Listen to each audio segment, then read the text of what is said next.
고맙습니다. 날씨가 추워지면 오기 싫죠. 그죠? 저도 이제 살짝 이렇게 눈까지 왔으면 너무 힘들 뻔했는데 그래도 날씨는 추웠지만 그래서 눈이 안 와서 너무 감사했고요. 저는 여러분 미리 만나고 싶어서 1시간 전에 왔습니다. 원래 6시까지 오기로 했는데 전 4시 한 40분에 와갖고 교회 옆에 주차해놓고 교회 문을 흔드는데 아무도 안 열어줘갖고 할 수 없이 카페 가서 커피 마시다가 왔습니다. 그래서 이렇게 추운데 과연 누가 많이 오실까 했는데 벌써 2층까지 이렇게 오시고 아까 청소년 이렇게 들어오는데 되게 많이 은혜가 됐습니다. 제가 추운 날 오신 여러분께 제가 퀴즈 하나 드려도 될까요? 퀴즈 하나 내겠습니다. 이 퀴즈는 제 막내딸이 중학교 1학년 때 저한테 냈던 퀴즈입니다. 왜 그러냐면요, 저희는 우리 애들이 제가 선교사로 10여 년 동안 사는 동안 이렇게 한국에 별로 자주 들어올 기회가 없었습니다. 그래서 이제 저희는 중국 선교사로 이제 갔는데 저희 막내딸이 3개월 됐을 때 100일 잔치만 하고 선교사로 갔습니다. 그래서 거기서 쭉 자라다가 중학교 1학년 돼서 들어왔습니다. 그래서 저희 제가 살았던 중국 광저라는 동네는 수업 시간에는 우리가 알고 있는 중국어, 보통어로 수업을 하고요. 쉬는 시간은 애들이 광동어로 놉니다. 그러니까 그게 되게 말이 달라요. 한국말하고 일본말 다른 것보다 더 다르거든요. 오늘 비가 왔다 그러면 이제 우리가 알고 있는 중국말로는 찐텐 시야웨일러 이렇게 합니다. 오늘 비가 내렸다. 이제 광동어는 뭐라고 하냐면 깜짝 로길라 이렇게 얘기합니다. 이게 완전히 다른 말이에요. 그러니까 애가 집에서 한국말 쓰다가 학교를 갔는데 선생님이 중국말 하는데 쉬는 시간 애들이 광동어를 쓰잖아요. 그죠? 그 집에서는 또 한국말 썼다가 수업 시간에 보통화 듣다가 쉬는 시간에 광동어를 다가 그리고 이제 외국 손님이 오시면 또 영어를 해야 됩니다. 그래서 우리 애들이 이렇게 14년 동안 영어, 중국어, 광동어 이렇게 이런 환경 속에 살다가 얘가 중학교 1학년에 들어왔습니다. 저희 막내딸은 한국어, 영어, 중국어, 광동어 되는 게 하나도 없습니다. 이런 걸 영계국어 한다고 합니다. 그래서 학교 가서 맨날 꼴찌라는 거예요. 선생님이 말을 하는 건 알아듣긴 듣겠는데 뭔지 모르고 한글은 읽을 수는 있지만 무슨 뜻인지 모릅니다.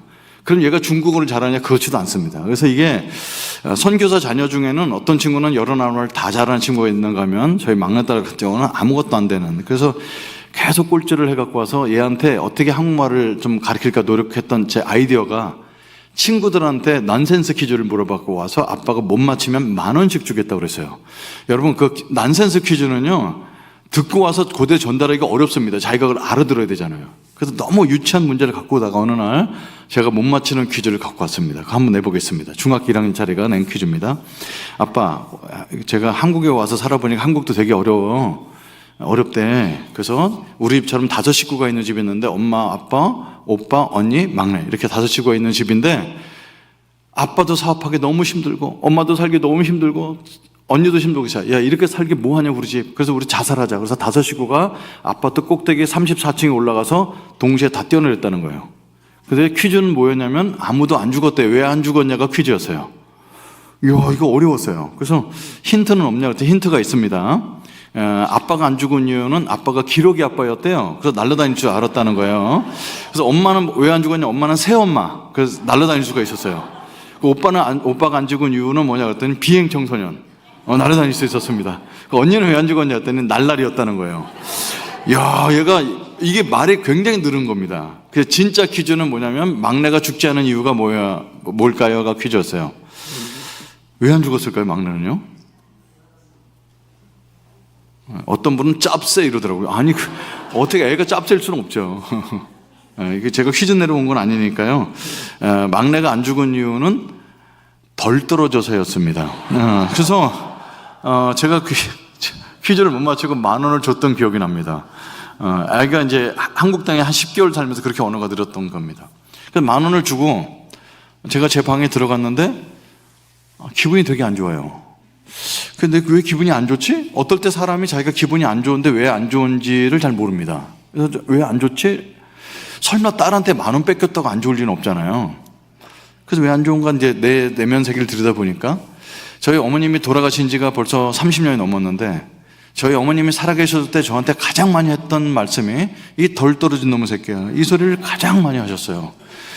그리고 저한테만 그러신 게 아니라 우리 집안이 덜 떨어진 집구석이라고. 그래서 제가 무슨 돈 달라고만 얘기하면은 돈을 안 주시는 정도가 아니라 남편 욕서부터 할아버지 할머니서부터 온 조상 대대로 욕을 다 하셔갖고 아예 돈 달라는 소리를 안 했습니다. 그리고 저는 진짜 태어날 때부터 덜 떨어진 아이라고 생각했습니다. 그러니까 못하는 것도 너무 많고 공부도 이렇게 공부를 잘할 수 있는 환경도 안 됐지만 공부도 못하고, 그래서 이제 자상도 별로 안 좋은데 어머니는 아버지랑 관계가 안 좋을 때마다 저한테 덜 떨어졌다고 그러셨습니다. 여러분, 자녀를 키울 때 좋은 얘기만 해서 키우기도 바쁜데 우리 어머니는 왜 이렇게 덜 떨어졌다고 그러면서 저의 귀를 많이 죽이셨을까? 예전에 부모님들의 교육이 지금의 자녀 교육이랑 다르죠. 지금 애들이 공부를 못하면 너는 운동을 잘하잖아, 운동을 못하면 넌 미술을 잘하잖아, 노래를 잘하잖아, 이렇게 격려해서 키우는데 옛날 때는 나쁜 거를 세게 얘기해갖고 질리게 만드는 수법을 쓰셨던 거예요 같아요. 저희 아버님이 왜 이렇게 우리 어머니랑 아버지랑 관계가 안 좋았냐면, 저희 어머님이 18살에 저희 아버님을 만나셨어요. 결혼식도 안 하고 시골에서 야밤도주 해갖고 서울에 올라와서 사셨습니다. 왜 저희 어머님도 찢어지게 가난한 집안에 초등학교도 못 가보신 분이 남의 집 식모살이 하시다 우리 아버지를 만났는데, 이제 충청도 온양 분이십니다. 그래서 서울에 18살짜리 시집 오셔서 이렇게 열심히 살면 될 줄 알고 오셨는데, 저희 아버님은 알코올 중독이셨습니다. 가끔 멋있게 술을 드시는 정도가 아니라 오후 2, 3시 정도 되면서 술 드시고 밤새도록 술 드시고 아침에 잠깐 멀쩡하셨다가 또 2, 3시 정도에 술 드시니까 이렇게 직장 생활이 안 되시죠. 그래서 저희 어머님은 남편 만나서 아무것도 없어도 둘이 열심히 살면 돈을 모으면서 한 집안을 일으켜 세우리라 하고 오셨는데 그게 안 되시는 아버지를 만났습니다. 그래서 어머니 혼자 돈을 벌어오시는데 아버님은 또 가정을 너무 사랑하셨어요. 그래서 가정을 2개나 갖고 계셨습니다. 우리 어머니랑은 결혼하셨는데 딴 여자랑 살고 계셨습니다. 그리고 딴 여자랑 사시면서 저희 집에 오시는 이유는 뭐냐면, 우리 어머니가 공장살이를 하셨어요. 그 방상시장 이런 데서 미싱하셨고 공장살이를 하셨는데 월급 날짜에 맞춰 오셔서 어머니를 그렇게 많이 때리십니다. 그러면 그 당시 월급 5만 원인데 4만 원 정도를 가져가십니다. 그걸 갖고 이제 술 드시고 저거 딴 집 살림하시고 또 도박하시고, 그러니까 우리 어머님이 우리 집안에 대해서 좋을 수가 없죠. 그리고 이제 조사를 해보니까 우리 아버지만 알코올 중독이 아니라 우리 할머니, 할아버지도 다 알코올 중독으로 일찍 돌아가신 집안이라는 걸 알면서, 제가 아들 5대 독자인 제가 태어났는데 저한테 계속해서 너희 집구석은 시종자가 더럽다고 계속 얘기를 하셨습니다. 여러분, 그런 얘기를 들었던 저는 우리 아버지는 그랬지만 난 올바로 살아야지 이런 생각이 안 듭니다. 속에 나는 노력해도 안 되는 사람이구나, 이런 자아상을 갖고 살게 되게 됩니다. 그러다가 이제 저희 집에 이제 다른 사람한테 비밀 같은 집이 하나 있는데, 저희 어머님이 18살에 시집 오셔서 38살 때까지 20년 동안 아기를 못 낳으셨어요. 그래서 아기를 어떻게 갖게 되시냐면, 우리 아버지가 4대 독자신데 우리 아버지도 너무 늦게 태어나서 안 나오시니까 저희 아버님이 5살 때 할아버지가 돌아가셨는데 그때 59세 때 돌아가셨어요. 그러니까 우리 아버지를 우리 할아버지께서 50세가 넘어서서 나신 거죠. 그러니까 자녀가 되게 안 나오는 집이죠, 저희 집이. 근데 저희 아버님은 어떻게 해서 태어나셨냐면은 저희 이제 친할머니, 얼굴도 못 뵀지만 친할머니가 절에 가서 천일기도를 통해서 얻은 아들이었습니다. 그래서 저희 어머님도 남편이 우리 집에 돌아오지 않는 이유는 아들이 없고 아이가 없으니까 그렇구나. 그래서 절에 가서 스님 생활을 3년 하십니다. 그러면서 이제 1000일 이상을 승려 생활을 하시고 나오셨는데, 아버님이, 우리 어머님이 절에서 나오셨다는 얘기를 듣고 3년 만에 얼굴 보러 오셨습니다. 근데 머리가 이렇게 길지도 않았던 그때, 어머님은 또 아버님이 술을 너무 좋아하시니까 돈이 없는 가운데 옆집에서 돈을 꿔다가 막걸리 3병하고 김치전을 해서 드렸는데, 김치전을 그날 혼자서 막걸리 3병을 다 드시고 김치전을 드시고 필름이 끊기셔서 집에 못 놀아가지고 저희 집에서 주무셨는데, 그날 제가 잉태가 돼서 나왔습니다. 제 별명이 뭐였을까요? 부처님의 아들입니다. 친구들은 저를 썬부라고 불렀습니다. 썬오브 부다, 부처님의 아들이라는 뜻입니다. 그러니까 그런 배경 속에서 아무도 저한테 감히 누가 전도를 하거나 야, 너 교회 나가보자 소리를 못합니다. 어머님이 스님이시고 사람들이 아직도 전 보러 오고, 그런 집에서 누가 저한테 전도를 하겠어요. 그러니까 이게 친척이 별로 없는 5대 독자인 집안이니까 삼촌도 없고 아무도 없는 이런 집에서 교회로도 다녔으면 좋은 사람들 많이 사귀었을 텐데, 그 영적인 세계에도 좋은 초청을 받을 수 없는 환경 속에 살게 됩니다. 근데 저희 집에 이제 비밀이 하나 있었는데, 그건 뭐였냐면 저보다 6살 먼저 태어나신 누님이 계십니다. 그 누님은 태어날 때 생후 6개월 돼서 알게 됐는데 하반신 소아마비이셨습니다. 그리고 정신박약입니다. 그래서 생후 6개월 된 IQ 갖고 평생을 사십니다. 그래서 저는 태어났는데 저보다 누나란 사람이 있는데 그 누나는 땅바닥에 손으로 이렇게 기어다니시고 밥을 먹여줘야 되고 바지에다가 소대변을 그냥 싸십니다. 예전에 뭐 좋은 것도 없으니까 다 이렇게 집에서 변 처리하기 어렵잖아요. 그러니까 저는 태어나서 보니까 집에서는 항상 냄새가 나고, 아버지가 오시면 집안에 그릇 날아다니고 유리창 깨지고, 어머니는 그러고 난다면 저한테 욕을 하시는데 온 집안 욕을 다 하시는 그런 환경 속에서 자라면서 친구들이 저희 집에 한 번 와보면 다시는 오지 않습니다. 그리고 어머님이 그 방산시장 저 꼭대기에서 이제 하시고 그 문화동 꼭대기까지 버스비 15원 아끼시려고 걸어오십니다. 그 깜깜한 밤에. 그 집에 오시면 야근을 하고 오시니까 10시 정도 도착하시는데, 그때 이제 누나 똥오줌을 싸는 걸 그때 이제 바지를 치워서 다 빨아놓고, 그리고 밥을 해서 밤 11시에 드셔요. 여러분, 그런 집에서 자란 사람은 빨리 철이 듭니다. 전 초등학교 3학년 때 철이 듭니다. 무슨 철이 드냐면, 공부를 잘해서 엄마를 기쁘게 해드리는 건 어려우니까 엄마가 저녁 때 오시면 저녁 식사를 더 일찍 할 수 있도록 누나 똥을 치우는 걸 합니다.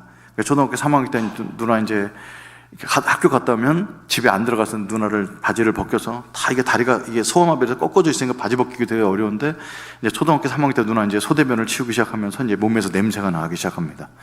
저는 모르는데 친구들이 자꾸 재우면 이렇게 냄새를 맡고 저랑 짝꿍은 안 하려고 그러고 저랑 같이 밥을 안 먹으려고 그러고, 그러면서 저는 성격이 내향적이 되면서 누나 똥을 치우고 나서는 바깥에 나가지 않고 이제 벽 보고 우는 아이로 자랍니다. 아주 내향적이고. 그리고 저는 학교에서 책을 이렇게 받아오면 저희 누나가 장난감 같은 게 없으니까 제 교과서를 찢어 먹습니다. 이번 일주일 동안 국어책, 그 다음에 수학책, 이렇게 이제 찢어 먹기 때문에 학교에 책을 안 갖고 다니고, 공부는 잘할 수 있는 환경도 안 될 뻔 공부에 취미도 없었습니다.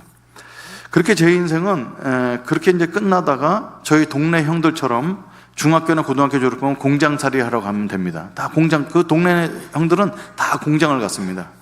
저는 이제 공장 가서 이제 돈 벌어 오면은 엄마 공장살이 하는 거에 좀 도움이 되겠다 싶어서 이제 고등학교까지만 학교를 다니려고 그랬는데, 하나님께서, 지금 생각하면 그 당시는 하나님이 안 보였지만 하나님께서 한 사람 예비해 주십니다. 아랫집 사는 형을 만나게 됩니다. 어느 날 이제 바깥에 쓰레기 버리러 나갔는데 그 형이 저를 부릅니다. 여러분, 여기서 말하는 아랫집이라는 건 아파트 아랫집이 아니라 산동네를 깎아서 만들고 있기 때문에 우리 집에서 그 아랫집 마당이 다 내려다 보이는 산동네입니다. 그 형이 제 이름을 아시는 거예요. 승재냐 네가? 그리고 전 처음 보는 형인데 저를 알아보십니다. 그랬더니 너 형 없지? 나 동생 없다. 그 형은 이대 독자셨습니다. 그래서 저를 동생 삼아 주셔서 제 벽 보고 맨날 울고 있던 저를 바깥으로 끌어내 주십니다. 너무나 감사한 형이었습니다. 그래서 저는 이제 아버지가 집에 안 계시기 때문에 남자의 세계를 전혀 몰라서, 이게 남자의 세계뿐만 아니라 여자의 세계, 사람과 관계를 할 줄 잘 몰라서 그냥 집에 있었던 사람인데, 그 형께서 저를 끌어내 주셔서 아버지한테 배워야 될 걸 그 형한테 배우게 됩니다. 그래서 그 형이 저를 데리고 다니면서 중학교 3학년 때부터 담배와 술과 본드와 당과 모든 좋은 것들을 다 가르쳐 주십니다. 그래서 그 형이랑 같이 하고 돌아다니고, 이제 포장마차에서 남이 먹다 보니 술 다 모아다가 밤에 그 형한테 상납하고 같이 마시고, 그 형도 그렇게, 그 형 아버지도 알코올 중독, 다 그렇게 하니까 동네 희망이 없었습니다. 근데 그 형이 고3 되던 해, 그러니까 고등학교 2학년 겨울방학 때, 저는 중학교 3학년 겨울방학이었는데 저희 집에 오십니다. 지금도 잊지 못하겠어요. 그 형이 가방 같은 거 안 들고 다니는 형이 가방을 이렇게 들고 오신다니, 승재야, 앞으로 나 못 만날 것 같아. 그래서 왜요? 이사 가요? 그랬더니, 야, 우리 집같이 찢어지게 가난한 집에 어디를 이사 가냐? 근데 왜 못 만나요? 나 공부해. 그래갖고 얼마나 웃어요. 여러분, 대학 공부를 고3 때 시작하는 사람이 어디 있습니까? 그래서 고3 때 공부하러 간다는 거예요. 그래서 왜요? 그랬더니 공장 가기 싫어서. 그래서 이제 대학을 가봤자 고등학교 3학년 때 공부해서 뭐 전문대라도 갈래나? 그래서 그 형 공부하겠다는 건 어떻게 했어요? 진짜 1년 동안 그 형을 못 봤는데, 제가 고등학교 1학년 겨울방학 되던 해 그 형이 저희 집에 또 오십니다. 시험도 많이 잘하고. 그래서 가방을 또 들고 오셨어요. 그래서 이 가방에서 책을 꺼내주시는 거예요. 지금도 청소년들이 아는 책, 홍성대 씨가 지은 수학 1의 정석, 수학 2의 정석, 성문 종합영어, 이 세 권을 저한테 내려주시면서, 내가 너한테 술, 담배밖에 알려준 게 없는데 공부해라. 우리 팔자를 바꿀 수 있는 방법은 공부해서 대학 가는 방법이야. 그래서 형은 이 책이 필요 없어요? 그랬는데 가방에서 종이 한 장을 꺼냈는데 한양대학교 전기공학과를 학교에 오셨습니다. 이거는 컨닝을 했겠구나 이런 생각이 들었어요. 그 형이 공부랑 너무 안 어울리는데, 근데 그 형이 저한테 책을 보내주시는데, 그 수학일의 정석 책이 두껍잖아요. 거길 4군데를 접어놓으셨어요. 접어놓은 데마다 피는 데마다 피가 흘려져 있어요. 코피를 흘릴 때마다 책을 받은 거예요. 그래서 저한테 피를 보여주면서 거기다 날짜를 다 적어놨어요. 7월 17일, 9월달. 저한테 보여주시려고 피를 다 책으로 받으셨더라고요.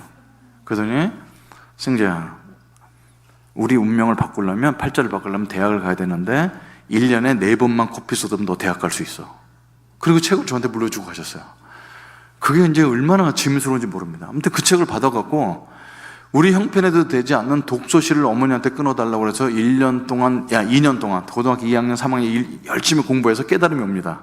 IQ가 다르구나 이런 걸 깨닫게 됩니다. 2년 공부해서 반에서 60명 중에 56등, 54등 하던 사람이 38등까지 올라가면 대학 못 가는 거예요. 근데 독서실 주인이 저를 좋게 봐갖고 3층과 4층을 마대자로 청소하고 셔터맨을 해주는 조건으로 공짜로 자리를 주는 바람에 재수를 하게 됩니다. 독서실 비용 안 나고. 그래서 겨우겨우 간 게 이제 명지대학교 전기공학과를 가게 됩니다. 한양대학교는 갈 수가 없었어요. 그래서 그 형이 전기공학과니까 나도 전기공학과에 대해서 전기공학을 가게 됐는데, 여러분 그 학교를 갔는데요. 그 명지대학교는 예수 믿는 학교입니다. 그래서 신입생 오리엔테이션에 이렇게 딱 1,700명이나 같이 앉아있는, 제가 앞자리에 앉아있는데, 총장님이 나와서 인사를 할지 했더니, 목사님이 나오시더니, 지금도 그 모습을 이해할 수 없, 2대8로 이렇게 딱 가르치는 분이 나오셨는데, 할렐루야! 목이 너무 무서워서, 귀신 쫓다 오셔갖고 목소리가 너무 무서웠습니다. 이 학교 오신 여러분 환영합니다. 그러더니, 우리 학교가 예수 믿는 학교인 줄 알고 오셨죠? 전 몰랐어요. 그러니까 보니까 이제 예수 믿는 학교입니다. 그래서 저는 이제 거기서 이제 어머님이 절에 가서 천일기도통에서 태어난 걸 알기 때문에 내가 종교를 바꿀 수가 없는데 이 학교를 어떻게 하지? 그런데 이제 기독교의 첫 번째 인상은 강압적이었습니다. 학생들 중에 예수 안 믿는 학생들이 되게 많을 텐데 그냥 30분 강제 예배 드립니다. 그리고 학생과 처장이라는 사람이 나오더니 여러분께 선물을 가져왔습니다. 그러면서 선물을 준다는 거예요. 신입생 전부에게. 무슨 선물을 준비했을까요? 학교에서요? 성경책이요? 아니요. 2시간 반짜리 예수 영어를 보여주는 거예요. 그게 선물이에요. 그래서 추워 죽겠는데 2시간 반 동안 노랑머리한 예수님 막 돌아다니는 거예요. 그 한국말로 더빙돼갖고 안녕하세요 막 한국말로 나와요. 그러니까 너무 재미없는 영화를 2시간 반 동안 덜덜 떨면서 영화를 보게 됩니다. 그러고 나서 내 마음속에 생긴 것은 왜 기독교라는 데는 이렇게 사람한테 물어보지 않고 이렇게 엉터리로 이렇게 강압적으로 전하냐. 그리고 광고 시간에 나와보니까 여러분 혹시 미션스쿨 다니분들은 알겠지만 그런 학교를 다니는 사람은 일주일에 한 번씩 강제적으로 예배에 참석해야 됩니다. 예배 참석하지 않으면 졸업이 안 됩니다. 그래서 거기서 이제 그 신입생 오리엔테이션 시간 동안에 계속 기도를 했어요. 부처님께. 부처님 제가 이 학교를 다녀야 되나요? 근데 부처는 웃고만 있지 응답을 안 해줘요. 그래갖고 학교에 다니기로 합니다. 여러분 제가 학교에 가서 예배 시간에는 한 번도 빠지지 않습니다. 불교인은요 범신론 어떻게든지 난 천국 갈 수 있어. 마호메트도 되고 자기 도를 닦아도 되고 이게 범신론입니다. 그러니까 아무거나 잘 받아들일 수 있어요. 그러니까 예배 시간에 그냥 맨 앞자리에 앉아서 예배를 꼬박꼬박 드리는데 설교는 하나도 귀에 들어오지 않습니다. 그리고 나서 제 삶 속에 대학교 1학년 3월달, 4월달, 5월달 되면서 내 삶의 변화가 일어나는데 어떤 변화가 일어나냐면요. 그렇게 죽이고 싶었던 아버지가 싫어서 술 같은 거 내가 증거로서 입에 안 대야 될 제가 날마다 술을 먹습니다. 날마다. 그 동아리는 다 들어요. 서해반, 그 다음에 유네스코, 수어반, 모든 동아리 다 들어요. 왜 동아리를 여러 개 듣냐면, 지금 제가 돌아볼 때 저의 심리를 파악해보면, 그렇게 깨진 가정에서 자란, 엮이는 가정에서 자란 사람은 2가지 특징이 있는데, 하나는 관계 중독. 많은 사람한테 사랑을 받고 많은 사람을 사귀려고 하는 습관이 있습니다. 그 중독입니다. 그걸 좋게 얘기해서 사랑 중독이죠. 저도 가끔 그런 청년 만나면, 자매가 키도 크고 너무 이쁘고, S전자에 다녀. 이 정도면 최고의 신부감인데 한 몇 개월 단위로 남자한테 차에서 울고불고 합니다. 그래서 왜 그런가 보면 그 남자한테 가서 나 사랑하냐고 그걸 날마다 확인하니까 견딜 수가 없는 거예요, 남자가. 그래서 왜 가만히 있어도 남자들이 몰려올 텐데 보면은 저랑 비슷한 가정에서 태어난 사람, 이 사람들은 그렇게 사랑에 대한 갈구가 큰 걸 발견했고요. 이런 엮이는 가정에서 태어난 사람 또 한 가지 특징은 뭐냐면 일중독입니다. 나는 절대로 우리 아버지처럼 무능하게 살지 않을 거야. 그래서 일을 열심히 합니다. 그래서 저는 전 2가지 다 있는 경우였는데, 그래서 이제 모든 동아리마다 들어서 서해반은 월요일날 술을 먹습니다. 그래서 서해반은 월요일날 써먹고, 유네스코는 화요일날 술을 먹습니다. 그래서 월요일에서 금요일까지 매일 술 먹는 그 스케줄을 잡아놓고, 술값이 없으니까 주말에는 아르바이트를 합니다. 화장실 장사를 했어요. 니아카에다가 화장실을 잔뜩 싣고 동네 돌면은 사람들 화장실 사주잖아요. 그럼 30%만 그 화장실 주인한테 주고 70% 제가 갖는 거예요. 그럼 여러분 대학생이 니아카에다 화장실 끌고 나가면서 메가폰 들고 이렇게 얘기합니다. 화장제 이러면 아주머니들이 나오셔서 다른 사람 화장실 안 사고 대학생인 저 화장실 사는 거예요. 대학 등록금 마련하는 줄 알고. 저는 그거 갖고 술값 하려고 월요일부터 금요일까지 이렇게 그러면서 이제 어느 날 5월 달에 전 집에 가지 않고, 집에서 냄새 나니까 집에 가지 않고 동아리룸에서 자거나 벤치에서 자는 사람은 유명한데, 어느 날 이제 수업 들어가기 전에 학생회관 4층에서 내려와 갖고 1층에서 이제 화장실에서 세수를 하고 거울을 보는데, 그렇게 죽이고 싶었던 그 아버지 얼굴이 거울 속에 들어있는 거죠. 20살짜리가 쪼글쪼글하고 눈이 뻘개고 앉아있는 그 눈매 꼬랑지 올라간 것까지 아버지랑 똑같은 거예요. 그래서 저는 그때 깨닫게 됩니다. 누군가를 죽도록 미워하면 그 사람은 닮는다는 걸 알게 됩니다. 그 5월 21일이었습니다. 제 일장에 써놓은 날인데, 그날도 이제 그 전날 술 먹은 것 때문에 이제 수업 시간도 안 들어가고 벤치에 누워있는데 누가 와서 말을 겁니다. 형제님, 이렇게 말을 겁니다. 그러면 형제님이라는 단어는요, 교회 다니는 사람만 쓰는 단어예요. 그죠? 왜요? 그랬더니, 제가 형제님 전기공학과 제 3학년 선배인데, 그러니까 저를 알았던 거죠. 여름방학 때 뭐 할 거예요? 그래서, 글쎄, 여름방학 때 농촌 활동에 가거나 무전여행을 할까 생각합니다. 그러지 말고 여기 한번 와보세요 하고 종일 저한테 보여줬는데, 대학생들의 배낭을 메고 가는 모습을 그려놓은 사진이었어요. 줄이 끝이 없습니다. 그래서 이게 뭐예요? 그랬더니 전국 대학생 여름 캠프예요. 그래요? 그 몇 명이나 모이는 거예요? 사진 보세요. 10,000명이 모입니다. 저는 10,000명이 모이면 5,000명은 여학생일 것이라는 확신이 들었습니다. 그래서 제가 이거 가도 되나 했더니 오라고 초청하는 거라고. 그래서 4박 5일 먹여주고 재워주는데 12,000원밖에 안 해요.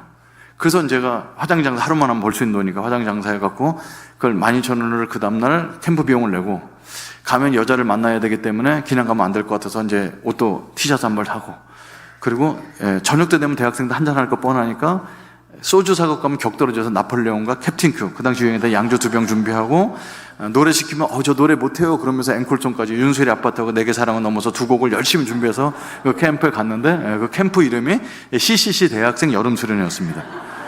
그러니까 첫날서부터 사람이 밥 먹기 전에 뭘 외워야지 밥을 주고, 밥 먹기 전에 기도하고 밥 먹고, 저녁 때 캠프에 가면 이제 그 집회 가보면은 캠프파이어하고 막 불꽃놀이 할 줄 알고 갔는데, 서서 1시간 찬양을 해요.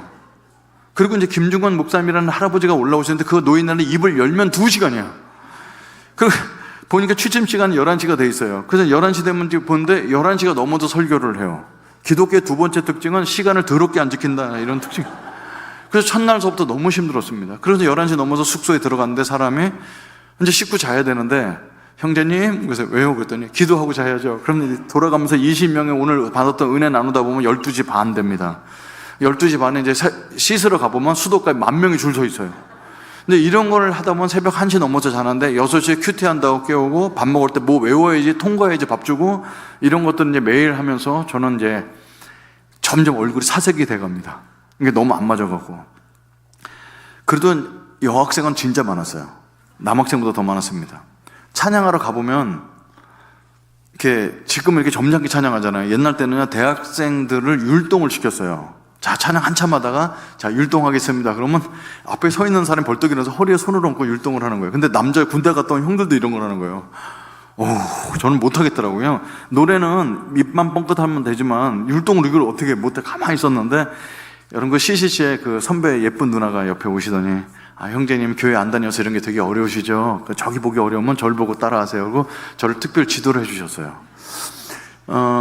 기독교의 율동을 제가 한마디로 정의 내리면요, 정신병적인 좌우 대칭 운동이었어요.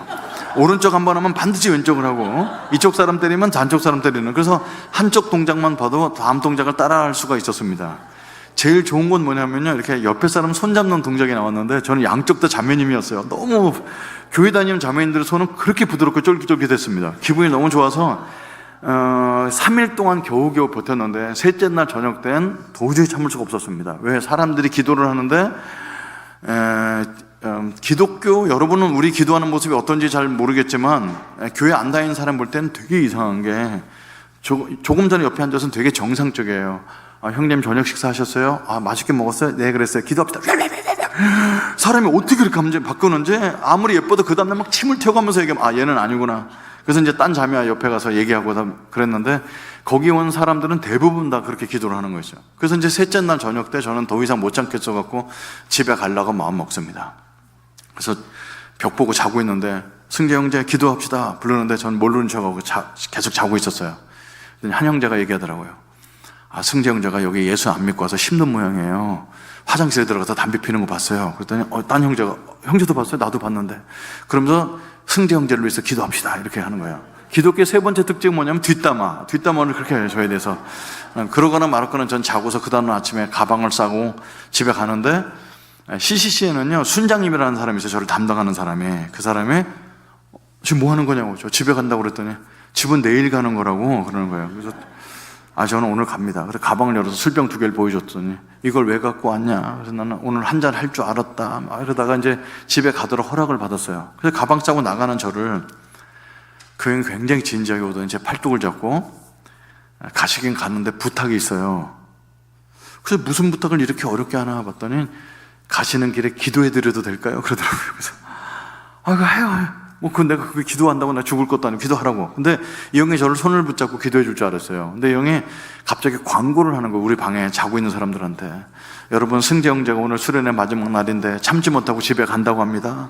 이 형제를 위해서 기도할 분은 앞으로 나오시기 바랍니다. 그랬더니 20명이 다 나오는 거 있죠.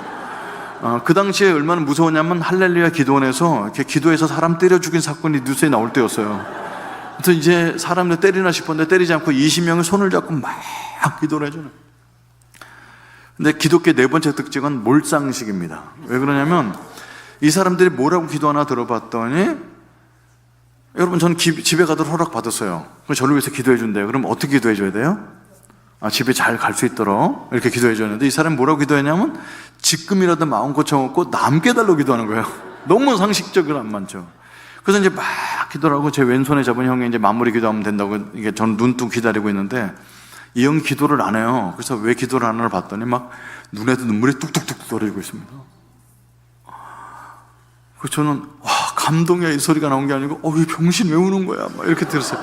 여러분 20살짜리가 교회도 안 다니는 사람이 예수 믿는 사람이 저를 위해서 울면서 기도해준다. 그거 무슨 감동이 되겠어요. 근데 힘들었어요. 근데 저희 어머님이 초등학교도 안 나오셨지만 늘 저한테 하셨던 말씀이 있습니다. 승재야, 눈 하나 있는 거 병신 눈하고 아버지 하나 있는 거 술주정뱅이고 이렇게 집이 찢어지게 가난해도 우리가 인생의 도리를 하며 살아야 돼. 그건 뭐냐면 절대로 살면서 남의 눈에 눈물 나게 하면 안 된다. 이게 우리 어머니 유일한 가르침이었어요. 남의 눈에 눈물 나면 네 눈에 피눈물 난다. 그래서 어머니 가르침이 갑자기 떠올라서 안 되겠어 우는 형한테 울지 마요 남으면 될 거 아니에요. 그랬더니 20명이 주님께 영광의 박수 돌리면서 너무 좋아하는 거예요. 그러면서 지네들끼리 뭐라고 들어봤더니 주께서 응답하셨대요. 응답 내가 했어요. 응답 내가 남는다고 내가 했는데 주께서 응답하셨다는 거죠. 저는 그날 그 사람들의 기도 덕분에 하루 더 남아서 내일 그 사람들이랑 같이 버스 타기로 합니다. 그래서 낮에는 저는 19연처 불로장생이라고 해서 이제 밥 먹자마자 담배를 펴야 장수하는 사람이니까 근데 담배 뭐라고 피는 거 뭐라고 잔소리하지 마시고 밥 먹기 전에 뭐 외우는 거 안 외우게 해주시고 예배는 내가 알아서 다니겠습니다. 그래서 하루 그냥 노는 거예요. 아무것도 안 하고.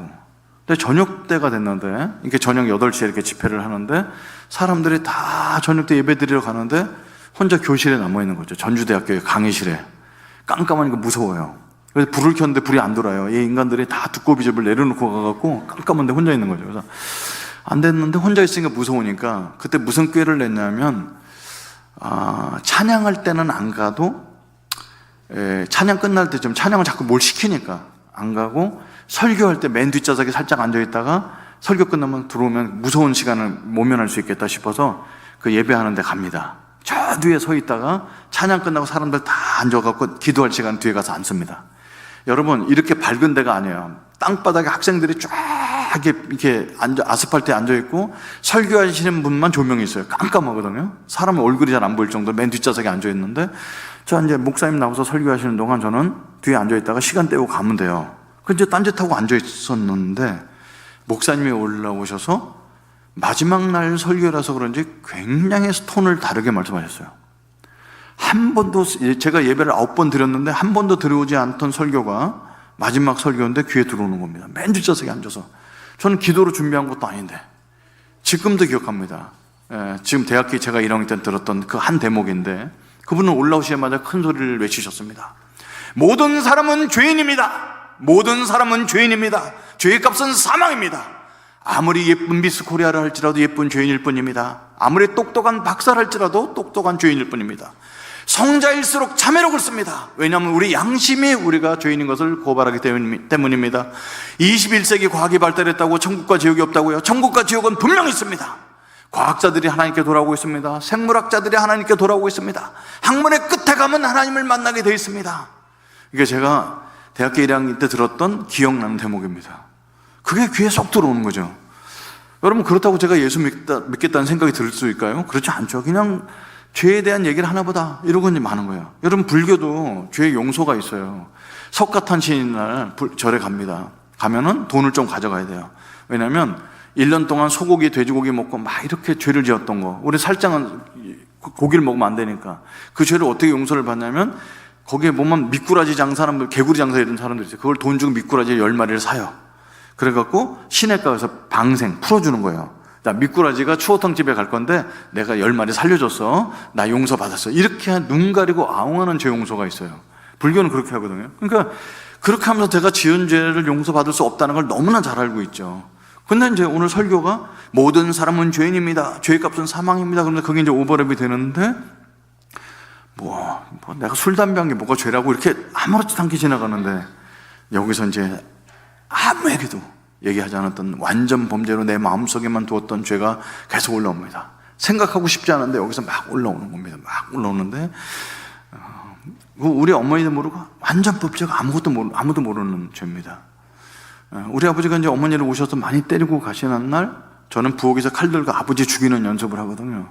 근데 아버지를 못 죽이죠. 왜냐면 그게 아버지인데 그렇게 칼을 못 휘두르죠. 그러고 말았는데, 고등학교 1학년 때 또 오시더니 어머니를 또 때리시는 겁니다.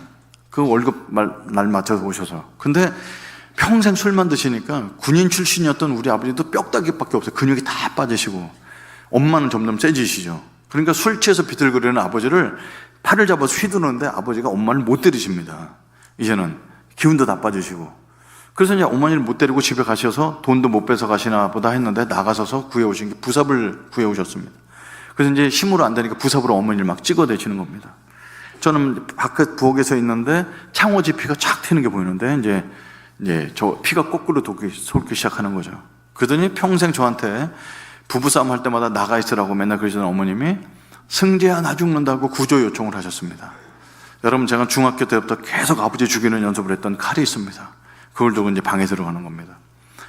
굉장히 이게 목에 있는 힘줄까지 막 뛰면서 이제 가는 거죠. 이제 인생 끝내러 가는 거니까. 여러분, 저는 인생은 한 방이라고 생각합니다. 그 로또가 당첨돼도 한 방일 수 있지만, 욱하는 성질 참지 못하면 인생은 한 방이거든요. 살면 뭐합니까? 이렇게 공장살이 한다고 우리 집에 날 걸 같지는 않고. 그래서 이제 칼을 들고 들어갑니다. 저는 어머니가 내 칼 뒤에 와서 아버지 부삽을 피하실 줄 알았는데, 이거 피 흘리는 얼굴로 저한테 달려드시면서, 승재야, 내가 병신 누나 보고 살겠냐? 술주정뱅이 보고 살겠냐? 너라도 공장살이 하면서 가정을 이루는 거 보려고 이렇게 맞으면서 이혼 안 하고 참고 있는데 네가 오늘 사고 치면 되겠냐고 칼을 뺏으시려고 부들부들 떠시는 어머니를 발견하게 됩니다. 그래서 저는 칼을 아버지 배가 아닌 장롱에 꽂아놓고 나갑니다. 그리고 제 인생에서 가장 긴 밤을 보냅니다. 집에서 한 9시 정도 나왔는데 아무 데도 갈 데가 없는 거예요. 친구 집도 갈 수 없고. 그래서 골목을 배회하면서 밤을 꼬박 샙니다. 그냥 굴떡 옆에 앉아 있다가, 계단 옆에 앉아 있다가, 기대서 자다가. 그래서 아침 7시쯤 되니까 엄마 아빠가 집에서 나가는 걸 보고, 전 이제 그때 집에 들어가서 도시락 싸놓고 학교 갈 준비하고, 마당에서 이제 세수하고 방에 들어갔는데, 그나마 내가 숙제했던 밤새 숙제했던 노트가 있는데, 그 제 바보 누나가, 맨날 책을 찢어 먹던 누나가 그날은 내 노트를 꺼내갖고 그걸 이제 찢어서 씹고 있는 거 누나를 보게 됩니다. 그때 이제 피가 거꾸로 돌면서 아버지 얼굴하고 바보 누나 얼굴이 이렇게 같이 합쳐져 보이는 거죠. 내 인생에 방해되는 두 인간이 있는데, 하나는 우리 집에 어머니가 벌어온 돈을 갖다 술로 탕진하는 아버지랑, 난 학교 갔다 오면은 똥을 먼저 치워야 되는 이 바보 누나가 내 인생에 방해가 되는 거예요. 거기서 이제 거꾸로 피가 올라오면서 한 번도 하지 않았던 행동인데 누나를 때리기 시작합니다. 이 병신이 우리 집에 와갖고 나는 너 때문에 친구 하나 집에 데리고 올 수 없고, 나는 너 똥이나 치워주러 태어났냐고 바보 누나를 너무너무 비참하게 때립니다. 바보 누나는 이제 바보기 때문에 말도 못하고, 그만 때려달라는 말을 못하는 거 얼굴 표정으로 입술이 파랗게 질려가면서 벌벌벌 떠는 그 모습이 지금도 눈에 선한데, 그 누나 얼굴을 가격을 합니다. 그리고 저는 이제 아버지에 대한 분풀이를 누나한테 하고 학교를 간 겁니다. 그래서 그 주말이 돼서 누나를 목욕시키려고, 엄마가 밤 10시에 오시기 때문에 9시 반 정도에 빨간 고무 다라에다가 미적지근한 물 담아놓고 빨래비누 준비해놓고 누나는 이제 씻길 준비를 합니다. 일주일에 한 번 목욕을 시키는데, 그래서 이제 어머니 오시기 전에 옷을 이렇게 훌렁 벗겼는데 가슴과 등허리와 팔뚝과 이 뒤쪽에 시커먼 자죽이 너무 많은 거예요. 처음에는 왜 검은지 몰랐는데, 제가 며칠 전에 누나를 때리고 꼬집은 자리마다 다 시커멓게 먹는 거죠. 근데 이거를 어머니한테 들키면 안 되겠다는 생각이 나도 모르게 들어서 물로 다 대충 씻어놓고 어머니가 들어오기 직전에 옷을 다 입혀놓습니다. 그리고 어머니한테는 물을 보여주면서, 누나 내가 다 씻겼어요. 엄마 밥 드세요. 아주 착한 아들. 이젠 똥오줌만 치우는 게 아니라 목욕까지 시키는 착한 아들이 된 거예요. 그리고 어머니한테 들키지 않으려고 그 다음 주도 제가 목욕시키고 그 다음 주도 시키면서 한 6주 동안 목욕시키면서 먹는 자죽이 없어지길 기다립니다.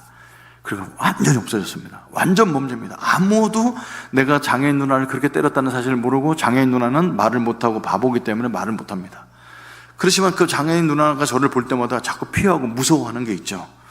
그리고 이제 지났어요. 그리고 고등학교 1학년 지나고 2학년 지나고 3학년 되고서 재수하던 해에 여름 때 이제 공부하다가 집에 밥 먹으러 갔는데, 저희 집에 이렇게 큰 장의사에서 나와서 큰 연동을 다루는 겁니다. 저희 누나가 26살 나이로 밤새도록 경기하고 발작 일으키고 하다가 심정지로 26살 나이로 돌아가신 겁니다. 하얀 천을 이렇게 덮어놨더라고요. 승재야, 누나 이제 마지막 가는 길에 가서 인사하라고. 그래서 이제 천을 떴는데 누나가 눈을 뜨고 돌아가셨어요. 그래서 눈을 감겨주면서, 누나 내가 몇 년 전에 누나 너무 때렸던 거 미안해.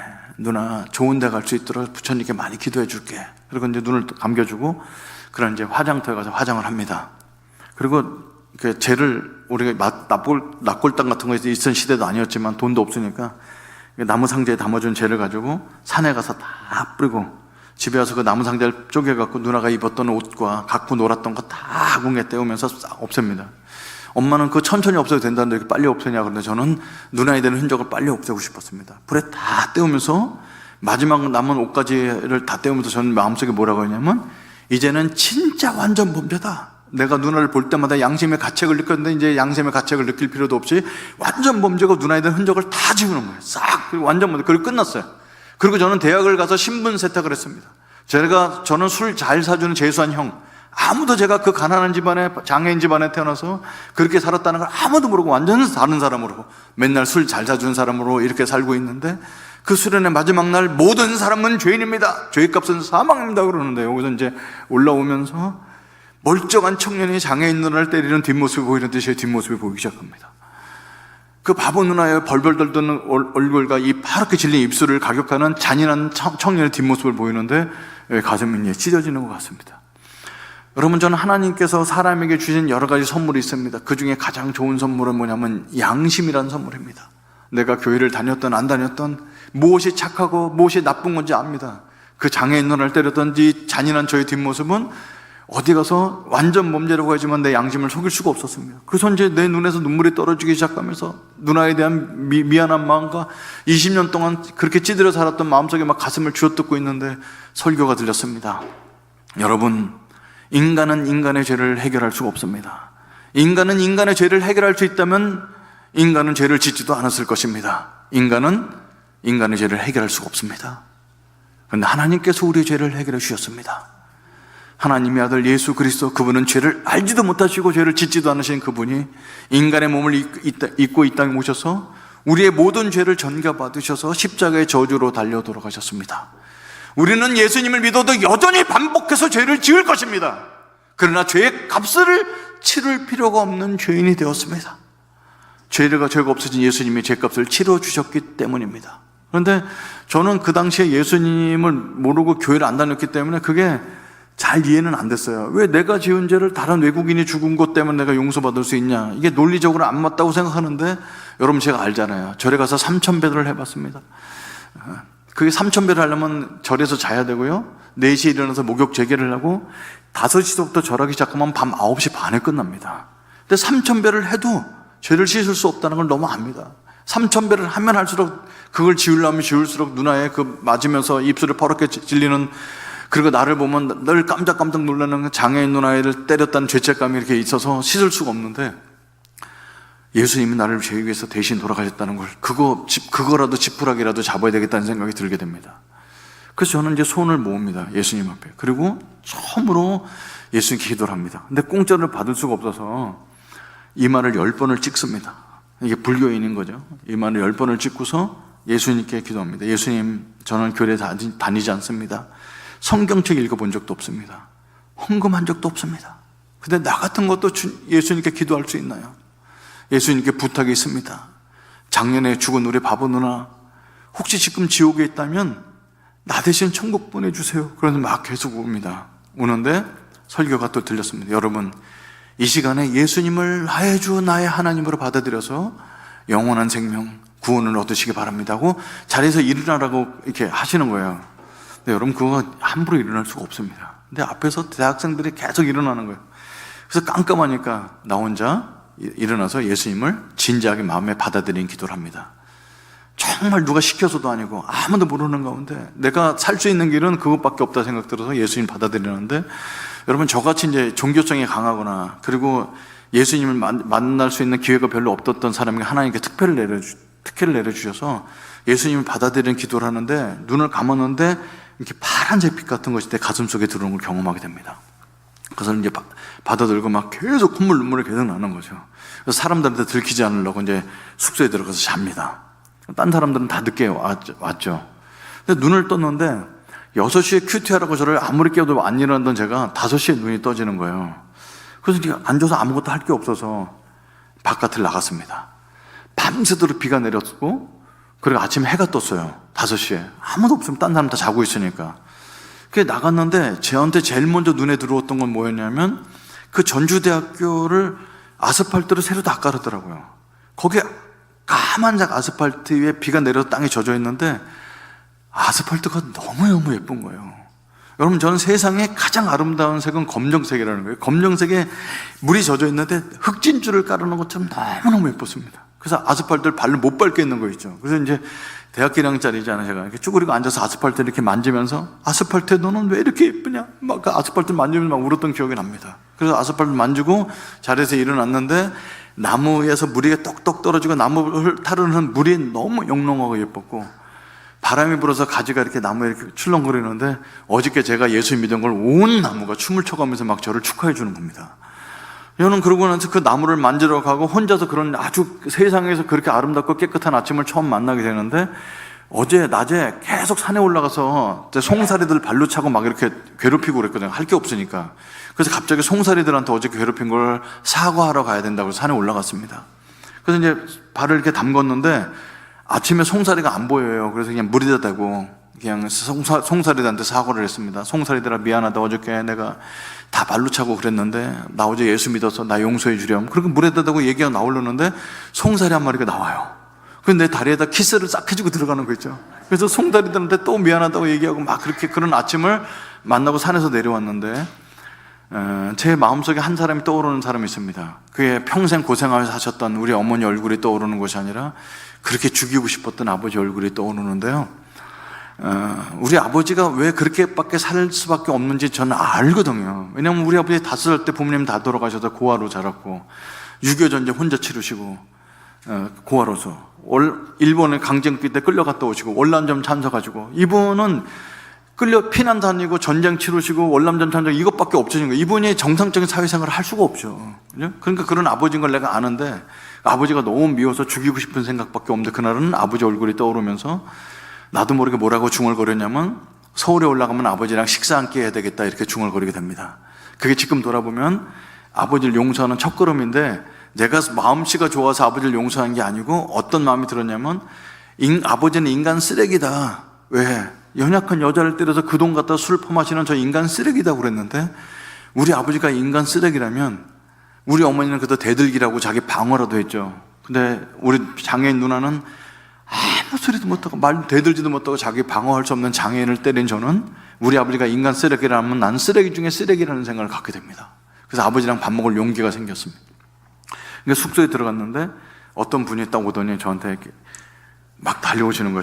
처음 보는 분이에요. 근데 다른 학교 사람인데 웃으면서 어제 밤에 예수 믿나고 일어난 거 봤어요. 그러면서 성경책 없으시죠? 그리고 성경책을 주는 거 선물로. 그러면서 신약 성경책이었거든요. 그러면서 요한복음부터 읽어보세요. 그러는 거예요. 아직 수련회가 아직 반나절 남았으니까.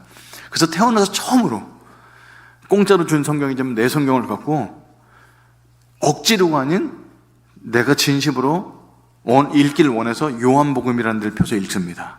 1장, 2장 있는데 여러분 성경책이 어렵잖아요. 근데 불경보다 100배 쉽습니다. 불경은 읽고 나서도 무슨 뜻인지 몰라요. 근데 성경은 한글로 되어 있으니까 읽으면 예수님이 누군 분인지 이렇게 누구 인터뷰하고 다니고 물 갖고 포도주 만든 거 이런 것들 다 이해가 되는 거죠. 아주 얕지만. 그래서 요한복음을 이렇게 1장, 1장, 10장을 읽었는데 10장, 10절 오늘 읽었던 구절 읽게 됩니다. 도둑이 오는 곳은 도둑질하고 죽이고 멸망시키려는 것뿐이요. 그렇지, 도둑은 도둑질하려고 오는 거지. 뭐 하나만 한 말 성경에 써있네 그러는데 내가 온 곳은, 예수님이 온 곳은 양으로 생명을 얻게 하고. 근데 이 생명이라는 단어가 굉장히 진하게 보이면서 내가 어젯밤에 예수님 믿었는데 아침이 완전히 달라 보이는 거. 세상에 이렇게 깨끗한 아침이라는 아침이 있었구나. 돌도 예쁘고 나무도 예쁘고 송사리랑 대화가 되고 죽이고 싶었던 아버지랑 밥 먹을 용기가 생기고 이게 생명이구나 하는 걸 알게 됩니다. 그게 맞는지 안 맞는지 몰라요. 여러분, 내가 예수 믿었다고 우리 아버지가 술을 끊었거나 가난한 집에 부자가 되고 전혀 그런 거 아닙니다. 아무 변화가 없는데 내 속에서 변화가 돼. 이렇게 사람들한테 쭈그려서 거짓말 얼굴하고 다녔는데 사람들한테 저는 기독교인들이 하는 기도 제목이라는 게 너무 웃겼어요. 여러분, 기도 제목이라는 건요 대부분 다 자기 어려움을 나누는 거잖아요. 근데 여러분, 내가 돈이 없다, 가정에 아버지랑 엄마랑 관계가 안 좋다, 이혼했다, 뭐 이런 얘기를 그 기도 제목 내는 거 보면은 저 바보 같은 놈들 자기의 그 약점을 다 얘기해. 여러분, 세상에서는 자기 약점 내놓으면 약점을 잡힙니다. 그러니까 안 내놓거든요. 나보고 기도 제목이냐면 나는 별 문제 없어요. 뭐 괜찮아. 뭐 예쁜 여자 만나서 장가나 가게 해주세요. 맨날 이런 얘기밖에 안 했거든요. 근데 그날 아침은요 사람들 만나면서 묻지도 않았는데 내가 얼마나 나쁜 놈인지 막 얘기하고 싶은 거야. 내가 어저께 예수님 왜 만나게 됐는지를 막 얘기하고 싶은 거죠. 그 내 속에 뭔가 달라졌어요. 여러분, 예수님을 믿는 기독교는 예수님 믿고 나는 생명을 얻는 종교입니다. 기독교는 생명의 종교입니다. 여러분, 예수님 이 땅에 왜 오셨냐면 우리를 일꾼 만들러 오신 게 아니에요. 예수님 우리에게 생명을 주시려고 오셨어요. 우리에게 생명이 있으면 찬양이 다 가사가 나의 기도가 되고 이 자리에 오는 것이 기쁘고 달려오게 되고 봉사도 속에 주시는 생명력으로 하게 됩니다. 근데 예수님의 생명력이 없어지고 죄를 반복해지고 예수님과 관계가 끊어지게 되면 일이 다 짐이 되고 교회에서 맡은 봉사가 다 짐스럽고 억지로 하게 되죠. 그래서 예수님은 이 땅에 생명을 처음 믿는 사람이 주시지만 믿고 있는 우리에게도 날마다 생명을 공급해 주길 원하십니다. 예수님이 이 땅에 오신 목적은 우리에게 생명을 주시려고 오신 거예요. 근데 거기 보면 예수님 내가 온 곳은 양으로 생명을 얻게 하고 더 풍성히 얻게 하려 합니다. 이렇게 돼 있어요. 그러니까 예수님 오신 목적은 어떻게 보면 두 가지 같아요. 그게 같은 얘기긴 한데 우리에게 생명 줘서 구원을 받게 하고 이 땅에 살면서도 그리고 주님과 동행해서 풍성한 삶을 얻는 거죠.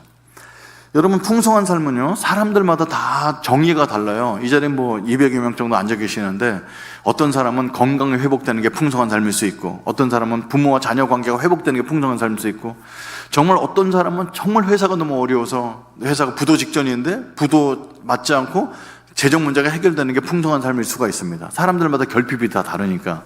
근데 저한테 풍성한 삶은 뭐였을까요?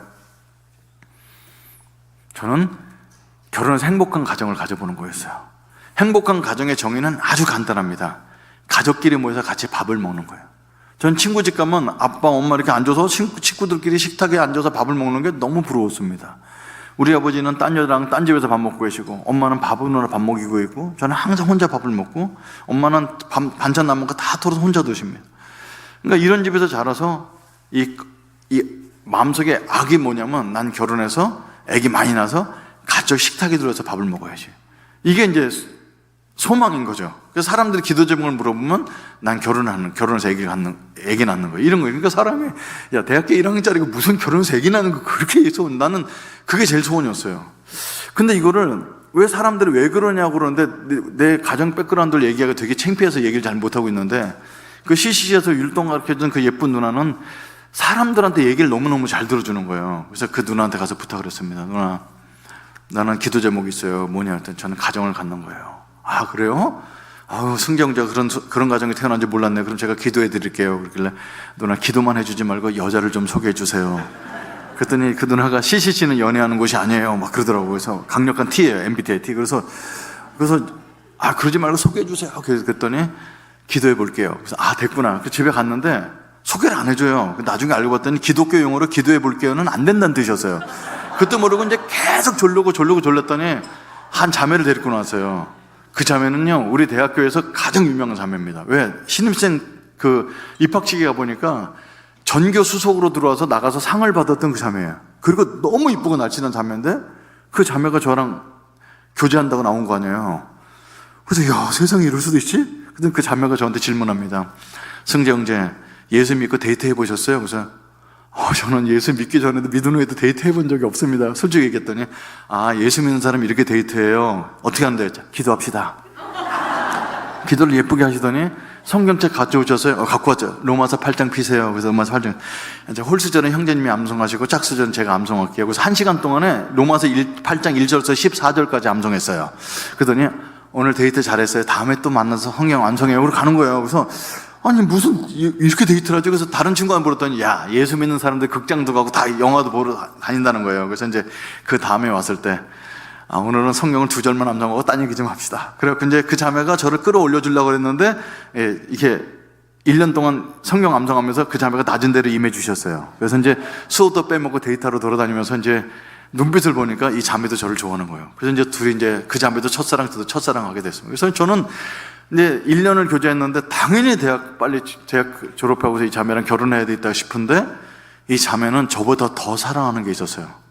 왜냐면 미국에 유학 가는 거. 너무 공부를 잘하잖아요. 맨날 토플 점수 봐갖고 어째 점수가 올랐네 맨날 기뻐하고 그러더니 어느 날 저한테 아, 미국에 2 대학에 합격했는데 아무래도 공부를 하고 와야 될 것 같아.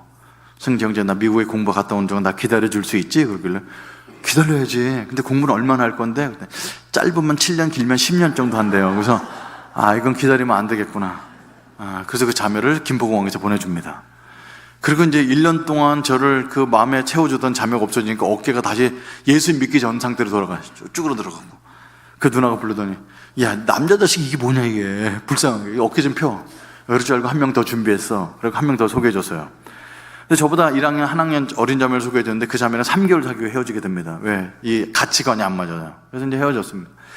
저는 대학교 졸업하고 뭘 했냐면 CCC 간사라는 걸 했습니다. 학생들 복음 전도하는 게 너무 좋아서. 그래서 그때 이제 그 누나는 대학교를 졸업했는데 신학교 다니는 자매를 소개해줬어요. 만나서 이제 뭐 믿음이 서로 신학교 다니는 신학생이랑 간사가 만나서 얼마나 좋아요. 그래서 제가 중국 선교사가 꿈이라고 그랬더니 이 자매가 되게 어색해하면서 자기는 선교는 못한다는 거예요. 아, 그런 게 어디냐고. 이게 막 다 맞아요. 너무 사랑해. 뭐 3개월 만에 막 마음이 뜨거워졌어요. 그 자매가 기도원 가서 금식 기도해 본다고 와서 월요일 날 금식 기도에 들어가서요. 금요일 저녁 때까지 15개를 금식하고 나옵니다. 금식 기도에서 나오는데 자매가 너무 이뻐져갖고 나왔어요. 여러분, 세상에 가장 좋은 성형은요, 금식이에요. 얼굴이 조그매져갖고 하얘져갖고 나왔는데 너무 이쁘게 나왔어요. 그리고 얼굴이 웃는데 막 너무 행복한 거예요. 그래서 하나님 그 응답 마지막 날 극적으로 마음에 강력하게 응답해 주셨다고. 그래서 하나님 뭐라고 응답하셨어? 그랬더니 형제는 아니라는 응답을 주셨다는. 그래서 저는 이제 저같이 자아상이 약한 사람은 이렇게 사람을 못 잡습니다. 그 싫다는 거 어떻게 하겠어요? 그래서 저는 이제 나는 더 이상 그 소개도 못 받고 이제 결혼을 못 하나 보다 이렇게 생각했는데 그 누나가 또 편지를 보내오셨어요. 이렇게 사람을 소개해 준들. 그러는데 오늘은 편지 내용이 저를 혼내는 내용이에요. 형제는 설교도 잘하고 리더십도 있는데 여자를 너무 밝히는 게 문제여서부터 너무 제 문제를 다 들춰내서 혼내시면서 더 이상 소개해 줄 사람이 없다고 그러면서 혹시 나는 어때? 이렇게 써주셨어요. 그 누나랑 결혼해서 33년째 살고 있습니다. 네. 제가 구원받은 소식보다 더 기쁘시죠? 근데 그 누나는 이제 4대째 믿는 장로님 딸이었고 저는 불교 집안에 만나서 결혼을 합니다. 결혼하자마자 행복해진 것은 아니고 갖고 온 자라온 문화가 너무너무 다르다는 걸 알게 됩니다. 여러분, 제가 밖에서 사람들 대할 때는 되게 이렇게 편안하게 일반적으로 대하는데 집에 들어가서는 제 말투하고 언어가 우리 아버지가 우리 엄마한테 했던 말투로 바뀝니다. 저는 그걸 몰랐어요. 근데 제 아내가 많이 놀라는 거죠. 제 장로님은 장애로는 장로님이셨는데 돌아갈 때까지 그렇게 신사적으로 그 요양원에 계셔서 선망준태 때문에 왔다 갔다 하면서 이서방 그러더니 나 창세기 1장 암송했는데 한번 들어보라고. 그 끝날 때까지 믿음으로 사셨던 그 아버지랑 알고 죽은 어째 아버지를 둔 사람이랑 굉장히 문화가 다르죠. 그죠? 우리 아버지는 집에 오셔서 세수를 마당에서 하시면서 여보 수건 좀 갖다 줘 이렇게 또 안 하십니다. 이놈의 집구석엔 수건 한 장 없어 이렇게 소리 지르는 게 수건 갖다 라는 소리였어요. 근데 여러분, 제가 결혼해서 화장실에 수건이 없으면 내가 집구석에 수건 없다는 소리를 하는 저를 발견하게 됩니다. 그게 화가 나서 하는 게 아니고 똑같이 그게 모국어라고 얘기합니다. 엄마 아빠가 썼던 언어를 쓰는 것. 근데 제 아내는 수건을 바로 안 줘요. 언어를 고쳐줍니다. 조금 전에 뭐라고 그러셨어요? 수건 한 장 갈래. 다시 말씀해 보세요. 여보 수건 한 장 좀 갖다 주시겠어요? 그렇게 얘기해. 그럼 수건 주고. 그리고 이제 부부싸움이 나죠. 여러분, 싸우지 않는 집이 어디 있습니까? 저는 빨리 흥분합니다. 왜? 엄마 아빠가 조용히 얘기하는 걸 본 적이 없어요. 우리 어머니하고 아버지를 만나면 언성이 높아지면서 소리 지르면서 대화를 하거든요. 그래서 저는 기분이 이렇게 안 좋으면 이렇게 언성이 높아집니다. 이렇게. 근데 제 아내는 제가 언성이 높아지면 무서운지 말을 안 해요. 그래서 뭐라고 그러냐면 대화가 안 될 것 같으니까 먼저 잘게요. 여러분, 부부싸움 하다가 자는 사람이 있습니까? 이 사람 자요. 근데 자는 사람한테 막 화를 내다 보면 자는 척 하는 게 아니고 진짜 자요. 그럼 나 혼자 화를 내는 게 어색하니까 저도 옆에서 잡니다. 아침에 일어나 보면요, 부부싸움은 대부분 다 별로 중요하지 않은 것 같고 싸우거든요. 그래서 이제 뭐 제가 화를 냈으니까 제가 용서를 구해야죠. 여보, 내가 어제 잘못했어요. 그러면 그때부터 얘기를 하시면서 뭘 잘못했는지 아셨어요? 그러면 10가지 써오세요. 그럼 전 10가지를 뭘 잘못했는지를 다 써고 고백을 받아가면서 살았습니다. 결혼 생활 10년은 그렇게 한 것 같아요. 지금은 그렇지 않습니다. 그래서 지금은 아이들이 자라면서 이렇게 엄마 아빠가 연상연하서 이제 애들 다 연상연하 커플로 좋아하고 아무튼 잘하고 있어요. 그래서 아이들이 지금 독립해서 있는데 첫 딸은 이제 벌써 1월달 바뀌었으니까 작년에 결혼했고 이제 둘째가 아들이 올해 결혼을 준비하고 있는데 저는 그 아이들이 결혼해서 가정을 꿈꾼다는 자체가 너무 행복합니다. 여러분, 사람들마다 풍성한 삶이 다 다르죠. 그래서 저는 풍성한 삶에 저의 결핍을 채워주시는 하나님을 만나게 됩니다. 하나님은 우리를 이 땅에 보내실 때 넌 승재야, 너는 나가서 목사할 거야. 그러면 목사 집안에 태어나서 성경 말씀 배우면 얼마나 좋아요. 근데 저는 그런 가정에 태어나서 이 하나님 없이는 채워줄 수 없는 결핍을 갖게 만드심으로 말미암아 하나님을 알게 됐죠. 그래서 저는 예수님 믿지 않는 사람들의 심정이 너무너무 이해가 가서 복음을 전도하는 사람으로 하나님께 세워졌다고 생각합니다. 근데 저같이 나중에 믿은 사람이 어떤 불안한 마음이 있냐면 나는 예수님 믿고 나서 한 번도 제 열정을 놓쳐본 적이 없어요. 예수 믿은 그 다음날부터 사형리 10권 넣고 다니면서 성경책도 안 읽어봤던 내가 그렇게 전도하고 다니는 거죠. 그렇게 돌아다니네요. 근데 그러다가 어느 날 어느 날 제가 예수님을 확 믿은 것처럼 어느 날 예수님 믿은 게 실증을 내면 어떡하지? 하나님이 너무 계신 것처럼 계시다가 하나님 안 계신 것처럼 느껴지면 어떡하지? 이런 고민을 하게 됩니다.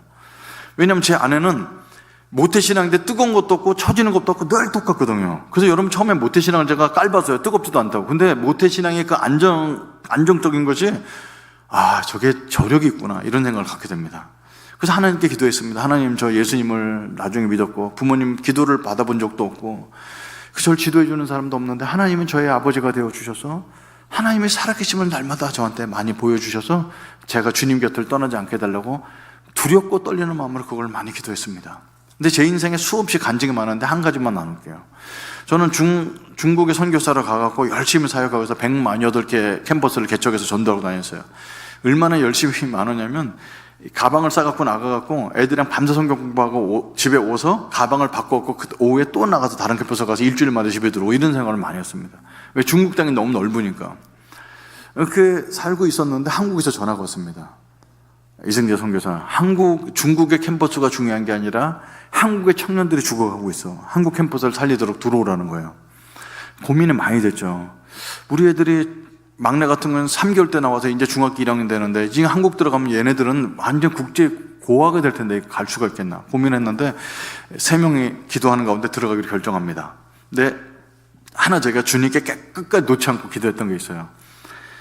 CCC라는 곳은요, 자기 생활비를 다 모금해서 삽니다.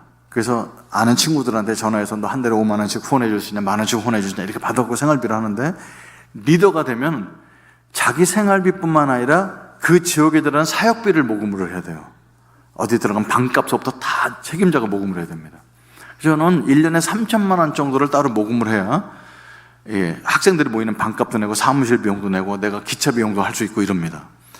그래서 3천만 원씩 모금하려고, 그 당시 제가 신학교를 안 다녔던 평신도였기 때문에 교회에서 후원해 준 데가 없어서 되게 어려웠는데, 그래서 옛날 제자들이나 친구들한테 1년에 3천만 원씩 모금해서 중국 땅에 갔었어요. 근데 제가 한국 땅에 들어오게 되면은 제 리더십을 중국애한테 물려줘야 되는데, 걔네들은 저보다 젊고 중국말 저보다 잘하죠. 그러니까 전혀 문제가 없어요. 근데 문제는 뭐였냐면 걔네들이 3천만 원을 모금한다는 건 지금이야 중국이 잘 살지, 옛날 때 3천만 원은 걔네들은 너무 큰 숫자였어요. 자기 생활비 10만 원을 모금 못하는 애들한테 야, 너 리더지, 너 3천만 원 모금해. 이게 너무 안 되는 거죠. 그래서 하나님께 기도를 했습니다. 하나님, 우리 애들 지금 한국 들어가면 대학도 못 가는 애들 될지 모릅니다. 그러나 주께서 부르시면은 선교사로 오는 것처럼 한국에 선교지인 줄 알고 들어가겠습니다. 그런데 중국 애들이 3천만 원씩 모금하는 그 짐을 주지 않도록 하나님 기적을 베풀어 주세요라고 계속 기도했습니다. 뭐 기적을 베풀어 기도했지만 무슨 방법이 없잖아요. 근데 하나님께서 제 옆구리를 콕 찔르세요. 여러분, 사람은 그 피해가고 싶은 것을 하나님의 직면하게 하시거든요. 뭐였냐면, 저는 중국 땅에 10여 년 살면서 한인교회를 단 한 번도 나가지 않았습니다. 왜? 가면 보안 문제가 있잖아요. 내가 신분을 밝힐 수가 없어서 한국 사람을 아예 안 만나는 거예요. 근데 그 한인교회 목사님 저를 알거든요. 와서 식사 좀 하라, 한국에 교회 와서 집사 임명 받고 우리 교회 나와라. 그런데 한 번도 나가지 않았습니다. 그런데 하나님께서 제 쿡 찔르면서 야, 3천만 원 한인교회 요청해봐라 이러시는 거예요. 여러분, 한인교회 한 번도 안 나가던 사람이 가갖고 저 돈이 필요해서 왔습니다. 이게 입이 안 떨어지는 거죠. 그래서 기도하는 가운데 우리 동네에 있는 한인교회가 아니고 기차로 2시간 떨어진 큰 한인교회가 있다는 걸 알게 됩니다. 중국에서는 다 이름을 가명을 쓰기 때문에 누가 누군지 모르죠. 어차피 모르는 거. 가장 큰 교회 가서 좀 만나도록. 그래서 전화를 해서 비서 여자 집사님이 목요일 오후 2시 약속을 잡아줍니다. 30분 시간 내드린대요. 그래서 금식 기도를 하고 노트북에다 제 사역하는 사진 다 담아갖고 기도하면서 계속 2시간 동안 가갖고 이제 택시 타고 들어가서 이제 그 담임 목사님을 만나러 갔습니다. 여러분, 중국의 한인교회는 이런 건물이 아니라 공장 같은 데라서 누가 인도해 주지 않으면 찾아갈 수 없거든요. 그래서 집사님이 여기가 담임 목사실이라고 똑똑 두들겼는데 안에 굵은 목소리로 들어오세요. 그래서 문고리 잡고 기도했습니다. 여러분, 평신도가 목사님을 만나서 처음 보는 사람에게 돈을 요구한다는 건 되게 어렵죠. 그래서 문고리를 잡고 하나님, 이렇게 힘들게 약속 잡고 오는 거 내가 이 교회 저 교회 다니도 돈 모금하기 어렵습니다.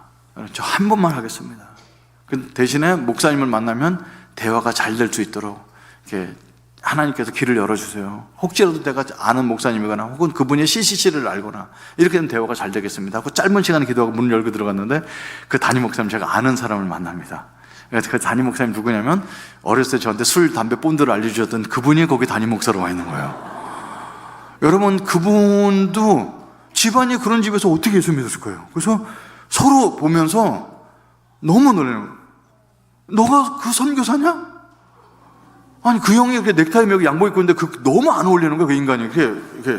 그래서 형이 어떻게 목사가 되셨어요? 야, 말도 마야. 대학교 다닐 때 여자 하나 꼬시려고 어디 캠프 갔다가 거기서 예수님을 만나게 됐어. 그래서 그 형이랑 앉아서 저는 사역 얘기한 게 아니라 지난 20년 동안 헤어져서 지냈던 이야기를 막 하면서 눈물 흘리면서 얘기했습니다. 야, 어머니는 어떻게 돌아가셨어요?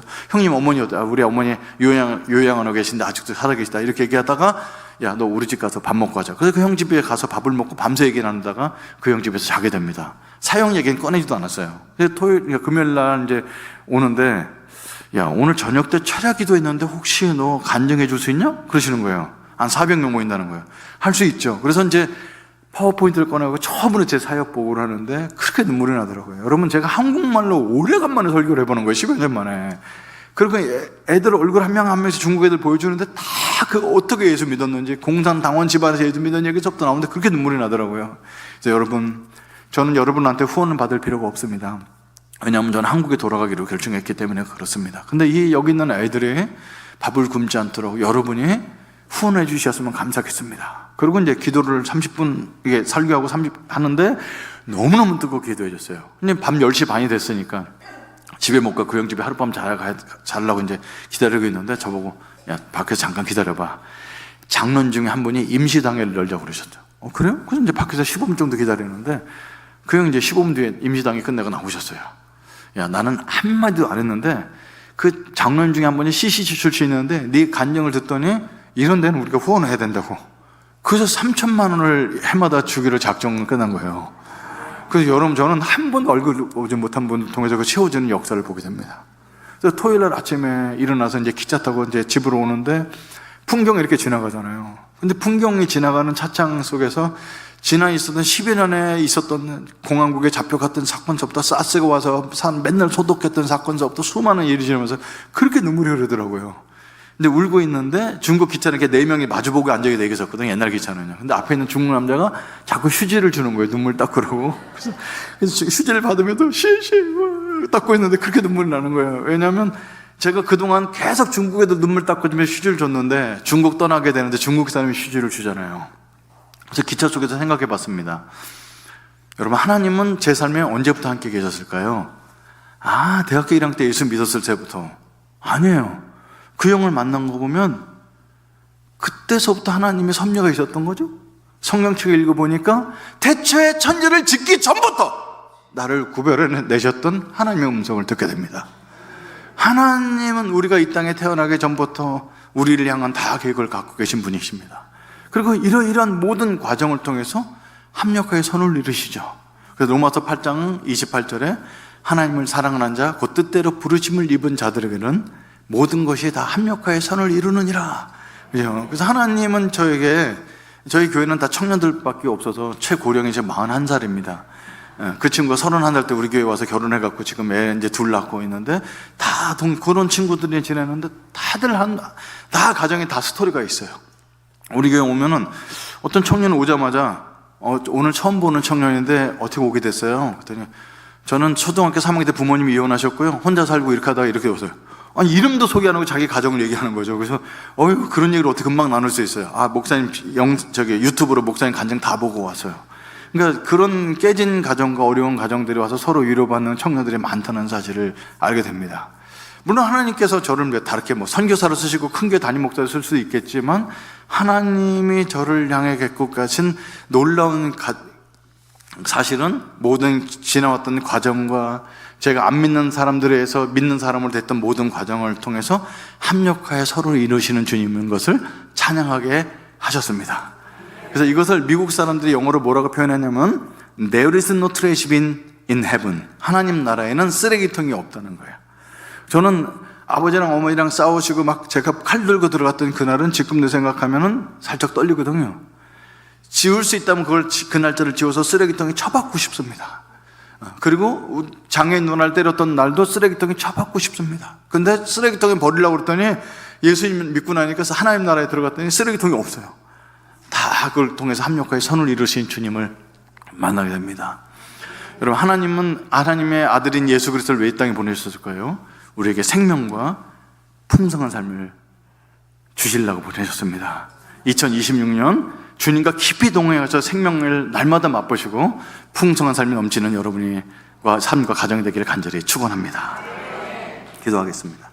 하나님 아버지 감사하고 찬송합니다. 제게 다가오셨던 예수님, 생명 주신 예수님을 나누게 되었습니다. 이 자리에 계신 분들 중에 예수님을 만난 지 오래되었지만 하나님 생명력에 대한 그 생동감이 많이 식어졌다면 오늘 밤에 기도할 때 생명에 대한 생동감이 넘치게 해주시고 생명력이 넘치게 살아나게 해주셔서 하나님 아버지 이 교회뿐만 아니라 이 주변에 죽어가는 영혼들이 생명을 먹고 예수님을 만나고 영원한 생명을 얻는 놀라운 역사가 있을 수 있도록 사용하여 주시옵소서. 주님 감사합니다. 예수님의 이름으로 기도드렸습니다.